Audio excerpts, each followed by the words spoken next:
Good morning बच्चों, ठीक से बैठ जाओ और अल्लाह कम करो। उम्मीद है कि आप मेरे द्वारा भेजी गई सभी वीडियो को ध्यान से सुन रहे होंगे और लिख भी रहे होंगे। तो आज हम विज्ञान के टॉपिक में नया टॉपिक शुरू करने जा रहे हैं। विज्ञान में प्रकाश यानी कि लाइट, इस पर हम व्याख्या बताएंगे और छोटे छोटे क्वेश्चंस भी लिखाएंगे। तो आप ध्यान से सुनेंगे और लिखेंगे भी।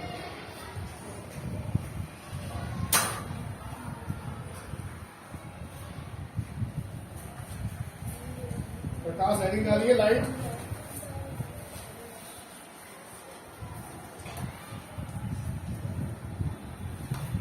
लिखे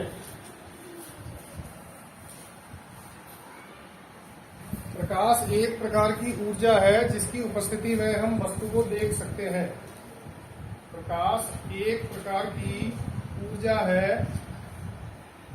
जिसकी उपस्थिति में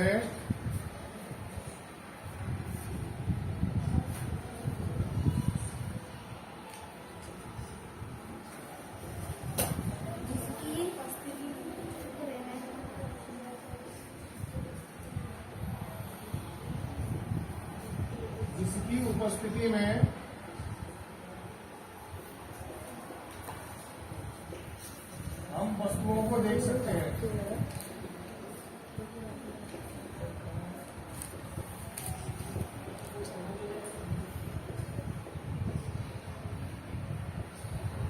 वस्तुओं को देख सकते हैं। आगे लिखें।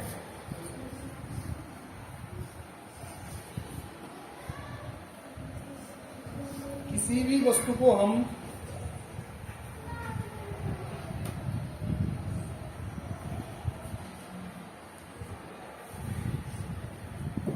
प्रकाश के परावर्तन के पश्चात ही देख पाते हैं। किसी भी वस्तु को हम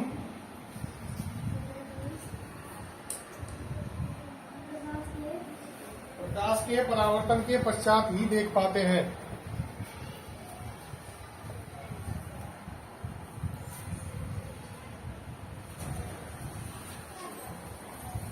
अब डालेंगे प्रकाश का परावर्तन।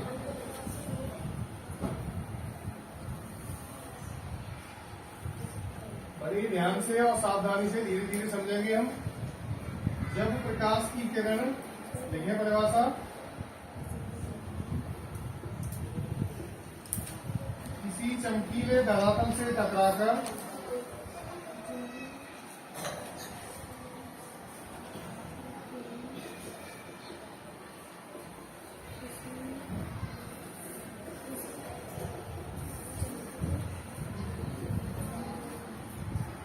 चमकीले धरातल से टकराकर वापस उसी दिशा में लौट जाए। देखो बेटा, प्रकाश का परावर्तन लिखिए। जब प्रकाश की किरण किसी चमकीले धरातल से टकराकर वापस उसी दिशा में लौट जाए तो उसे प्रकाश का परावर्तन कहते हैं।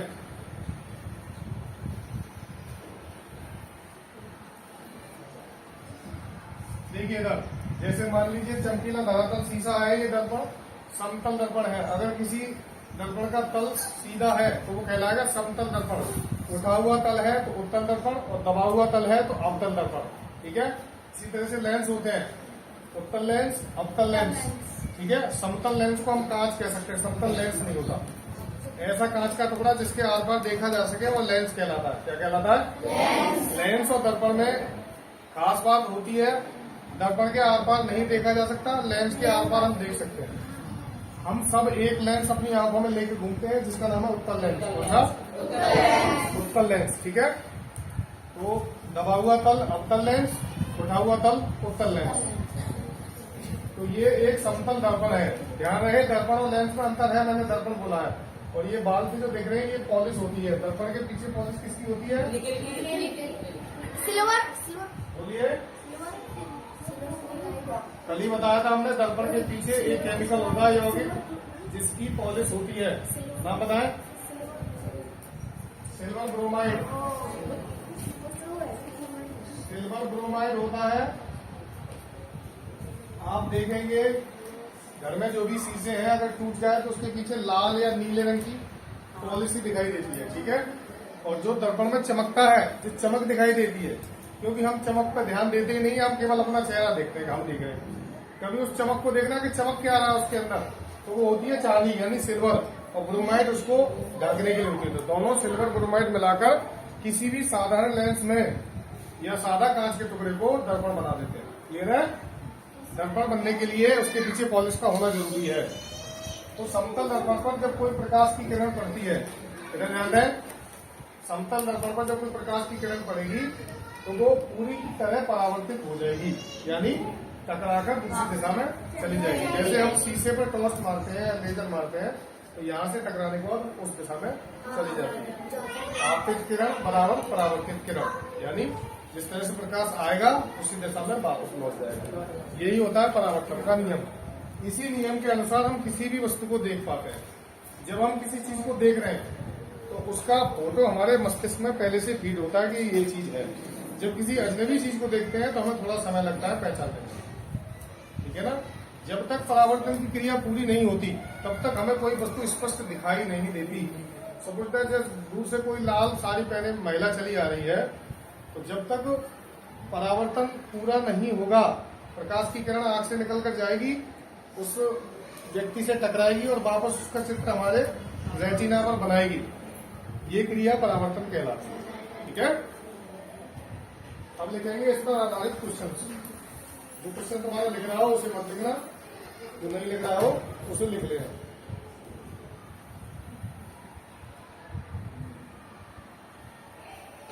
श्वेत प्रकाश को देखिए, आप सब लोग जानते हैं जो धूप हमें दिखाई देती है वो कैसे रंग की होती है? श्वेत यानी सफेद। कैसी? सफेद। इसी सफेद रंग में 7 रंग विद्यमान होते हैं, सिर्फ काले रंग को छोड़कर, ठीक है ना।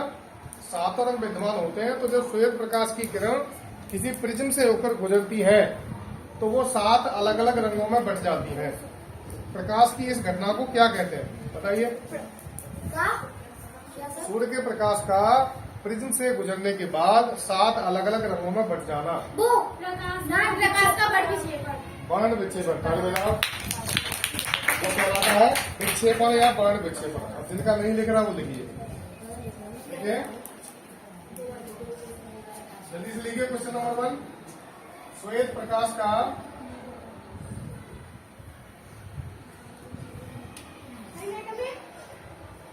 सात रंगों में अलग विभाजित हो जाना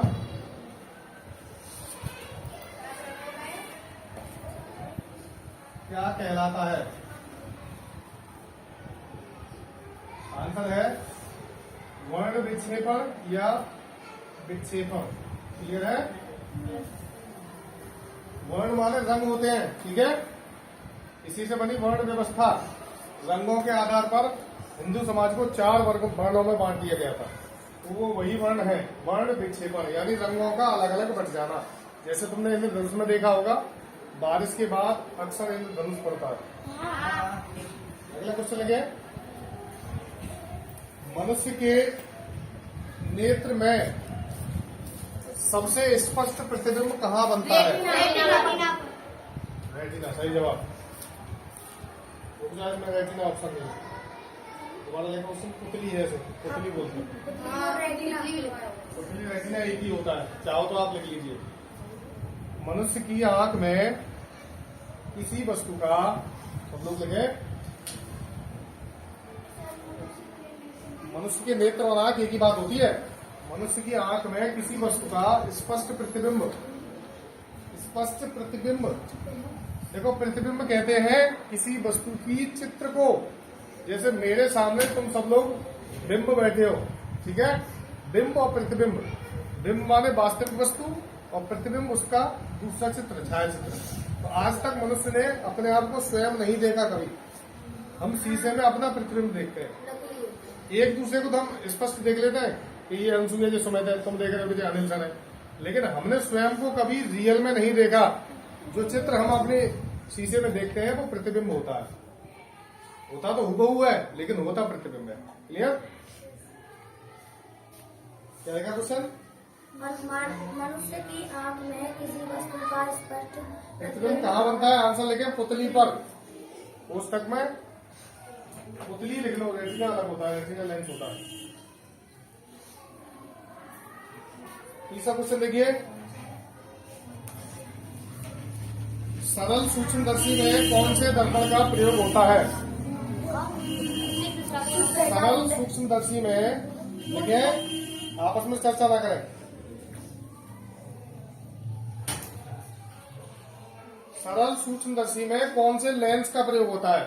आंसर लिखेंगे उत्तल लेंस। उत्तल लेंस, ठीक है। देखिए, दो तरह की सूक्ष्मदर्शी होती है, सरल सूक्ष्मदर्शी और संयुक्त सूक्ष्मदर्शी, ठीक है।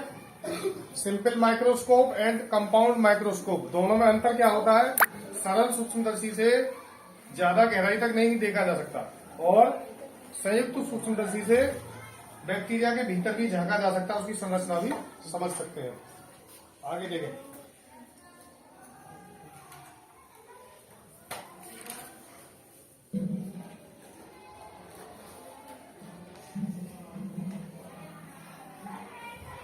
समतल दर्पण द्वारा बना प्रतिबिंब कैसा होता है? समतल दर्पण द्वारा बना प्रतिबिंब कैसा होता है?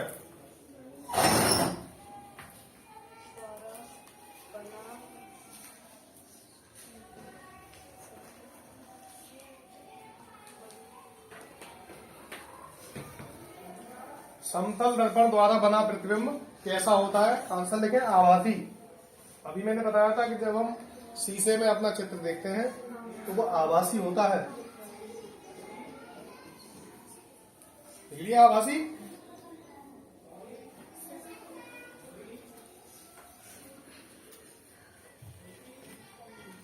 अगला क्वेश्चन लिखे, प्रकाश किस रूप में चलता है? इसमें फोटॉन्स के रूप में। तो जिन्हें नहीं पता वो लिख ले। देखिए, प्रकाश चलने की छोटे छोटे कण होते हैं बहुत बारीक से, जिन्हें बोलते हैं फोटॉन्स। क्या बोलते हैं?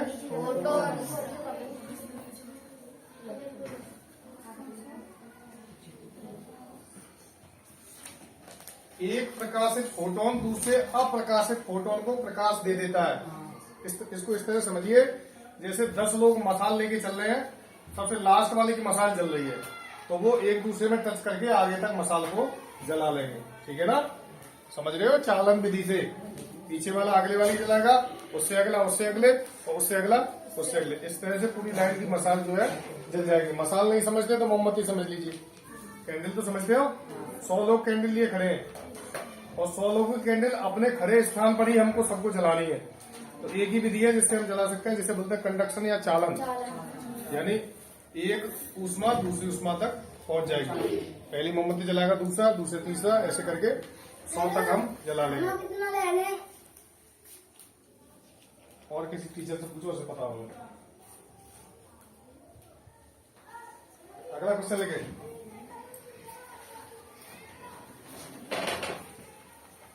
फोटोन वाला लिख दिया। प्रकाश किस रूप में चलता है?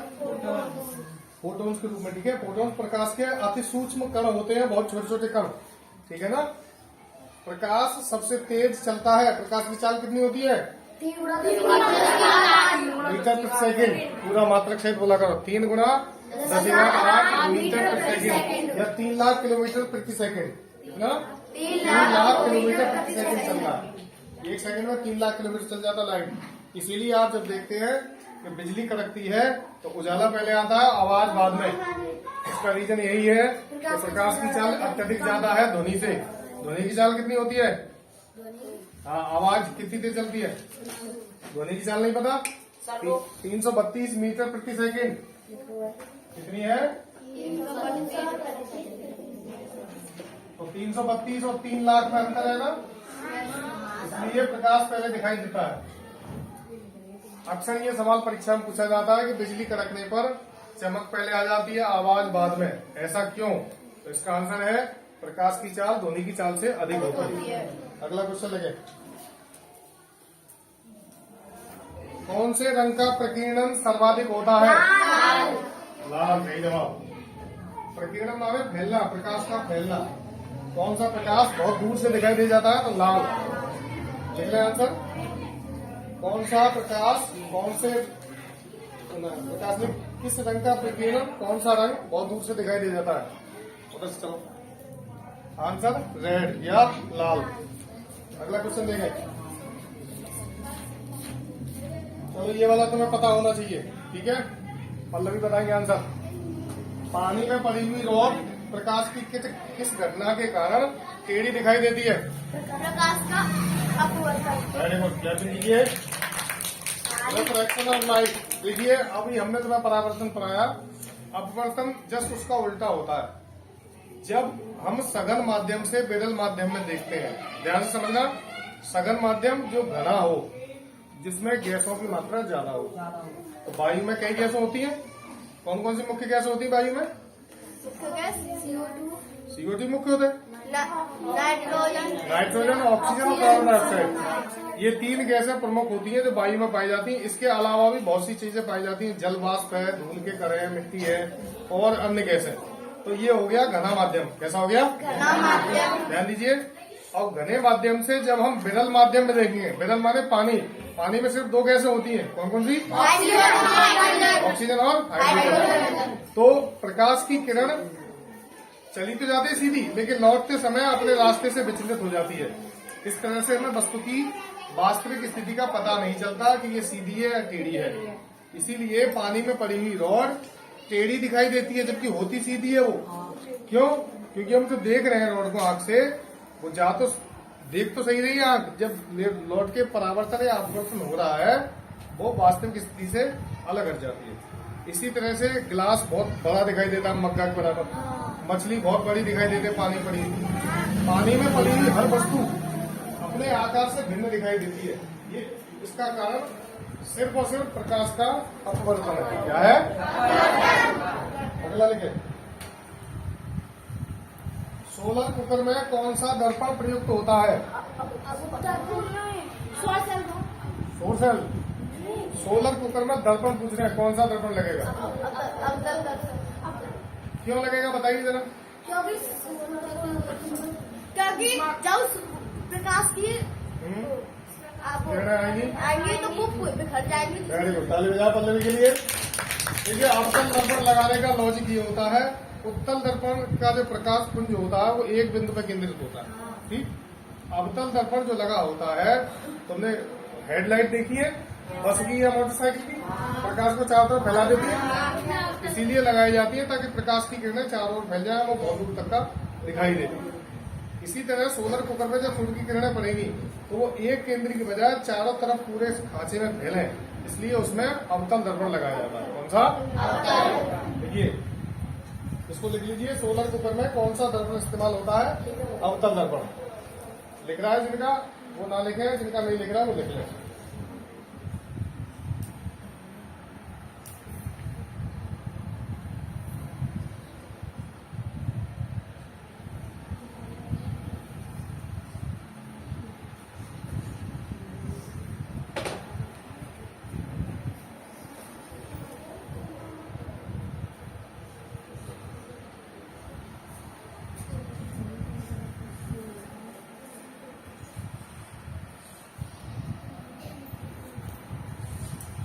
जब कोई प्रकाश किरण विरल माध्यम से सघन माध्यम में आती है, देखिए जब कोई प्रकाश की किरण, विरल माध्यम का मतलब क्या है?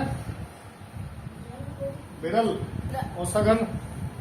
सघन बताओ, अभी बताया तो सघन घना, और विरल माने दिख रहा हुआ या कम डेंस, ठीक है, कम घना। किरण विरल माध्यम से सघन माध्यम में आती है तब क्या होता है?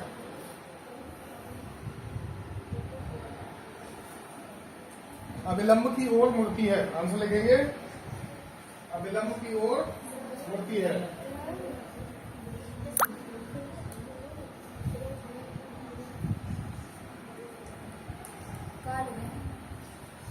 अभिलंब की ओर मुड़ती है। आंसर लिखें इसका, अभिलंब की ओर मुड़ती है।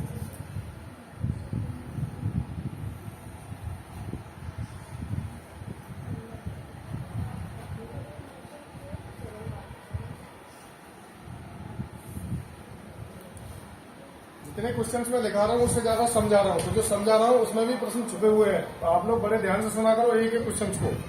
वीडियो वाले बच्चे भी जो सुन रहे हैं वीडियो को, ऐसा मत सोचना कि सर ने क्वेश्चंस कम लगाए हैं। मैं जो समझा रहा हूँ हर एक भाषा में एक प्रश्न छुपा हुआ है, उसको समझने की कोशिश करें और पढ़ते रहें। आगे लिखें।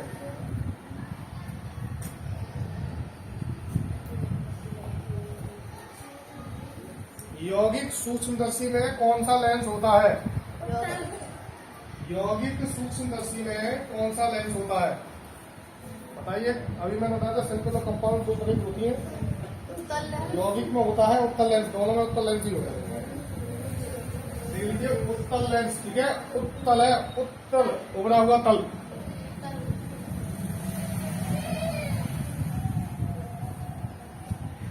चलो बताओ चाइना तारे क्यों टिमटिमाते हैं? प्रकाश का अपवर्तन के कारण। मैंने बताया था ना, जब वस्तु हमें स्पष्ट दिखाई ना दे या जाती हुई प्रतीत हो या है या नहीं है, तो वहां अपवर्तन होता है। जब भी हमें कोई वस्तु स्पष्ट दिखाई ना दे तो आप समझ लो अपवर्तन की घटना हो रही है। कौन सी? जब स्पष्ट दिखाई दे जाए तो परावर्तन। ये क्वेश्चन मैंने कल बताया था, समझ बताओ। किसी वस्तु को स्पष्ट देखने के लिए न्यूनतम दूरी कितनी होनी चाहिए? 25 सेंटीमीटर। सही जवाब। चला के करो।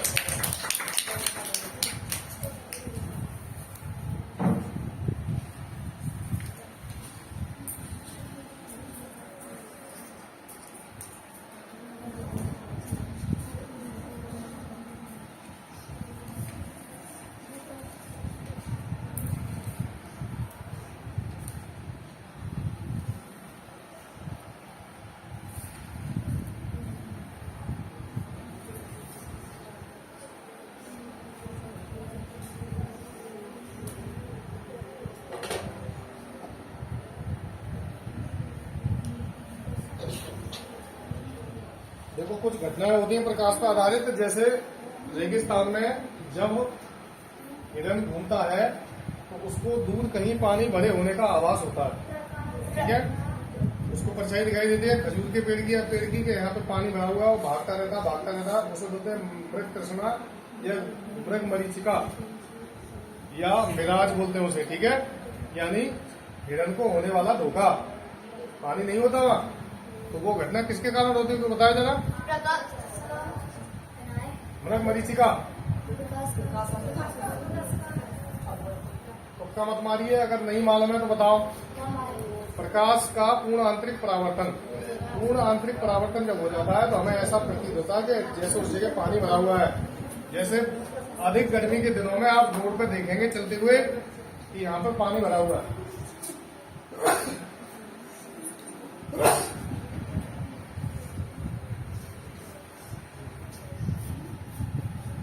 तो आप चाहें तो लिख सकते हैं मृग तृष्णा या मृग मरीचिका का क्या कारण है?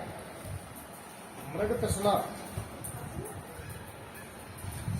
या मृग मरीचिका का क्या कारण है? उत्तर में लिखेंगे प्रकाश का पूर्ण आंतरिक परावर्तन। मृग तृष्णा या मृग मरीचिका, अंग्रेजी में बोलते हैं मिराज, MIRAGE का क्या कारण है? लिंक पे मत जाइए, कंटेंट को समझने की कोशिश कीजिए। मैं ऐसा ही लिखता हूं। इसका आंसर लिखेंगे प्रकाश का पूर्ण आंतरिक परावर्तन, ठीक है। ये घटना हीरे की चमक का कारण भी होती है। एक क्वेश्चन आता है कि हीरा इतना तेज क्यों चमकता है, उसका कारण भी यही होता है प्रकाश का पूर्ण आंतरिक परावर्तन, ठीक है। हीरे की अत्यधिक चमक का क्या कारण है? प्रकाश का पूर्ण आंतरिक परावर्तन।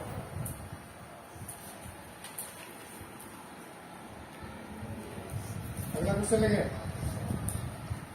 यदि कोई वस्तु अनंत पर रखी है, अनंत माने वह दूरी जो नापने में ना आए, बहुत ज्यादा दूरी। यदि कोई वस्तु अनंत पर रखी है तो उत्तल लेंस से उसका प्रतिबिंब कहाँ बनेगा? उसका माने पता है?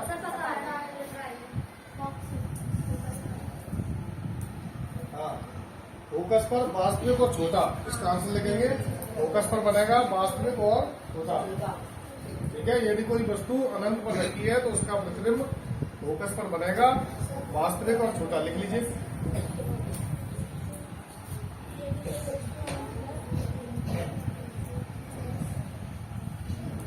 देखो एक और साधारण सा क्वेश्चन आता है तो प्रकाश के वर्ण क्रम में बीच में कौन सा रंग होता है? हरा। कौन सा? हरा। सबको पता है नहीं? बैनी आहा पी नाला। आह आसमानी के बाद जो रंग आता है हरा, पी नाला पीला, लाल नारंगी। बैनी आह बैंगनी, नीला, आसमानी, हरा, पीला, नारंगी और लाल। अक्सर ये पूछा जाता है कौन से रंग की तरंग दैर्घ्य सबसे कम होती है? बैंगनी की। और सबसे ज्यादा दोनों का करना है। 4300 एंगस्ट्रॉम होती है बैंगनी की और 7800 एंगस्ट्रॉम होती है लाल की। 4300 एंगस्ट्रॉम। ठीक है, तो जिन बच्चों ने क्वेश्चन जितने लिख लिए हैं उनको याद कीजिए। और आप भी बच्चों जो वीडियो देख रहे हैं मेहनत से पढ़ते रहिए। हम लोग काफी मेहनत कर रहे हैं तुम्हारे साथ, आगे भी करते रहेंगे। क्लास के बच्चों से भी कह रहा हूँ ध्यान दीजिए कीजिए। क्लास पढ़ाते समय जब मैं क्वेश्चन बोला करूँ तो उनको ध्यान से सुना करो। ठीक है, अभी तुमसे पूछे जाएंगे क्वेश्चन। ठीक है बच्चों, थैंक यू वेरी मच। और चैनल को लाइक जरूर करें।